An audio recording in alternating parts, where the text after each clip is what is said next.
दे किंवा टीईटी आमच्या परीक्षेसाठी असू दे, तर आपल्याला घड्याळातील कोन काढणे या पद्धतीचं गणित येतं, उदाहरण येतं. तर या ठिकाणी बघा, घड्याळातील कोन काढायचं आपल्याला हे या ठिकाणी आपण पाहणार आहोत. त्याचं सूत्र आहे 11/2 गुणिले m म्हणजे मिनिटे वजा 30 गुणिले h म्हणजे तास. तर आपण सूत्र मांडून घेतलेलं आहे. तर या ठिकाणी उदाहरण आहे, घड्याळामध्ये 4:40 झाले आहेत, तर घड्याळाच्या काट्यामध्ये किती अंशाचा कोन होईल. बघा, या ठिकाणी आपण सूत्र मांडून घेतलं. सूत्रामध्ये या ठिकाणी मिनिटाच्या ठिकाणी मिनिट मांडून घेऊया, तासाच्या ठिकाणी तास मांडून घेऊया. 11/2 गुणिले मिनिट 40 वजा 30 गुणिले h म्हणजे तास 4. गुणाकाराच्या विरुद्ध भागाकार प्रोसेस आपण करून घेऊया.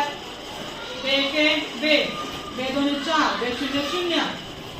11 गुणिले 20 वजा 30 गुणिले 4.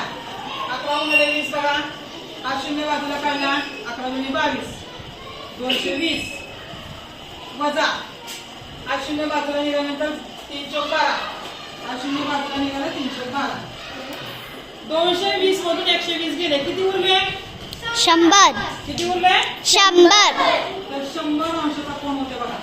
4 वाजून 40 मिनिटांनी 100 अंशाचा कोन होते.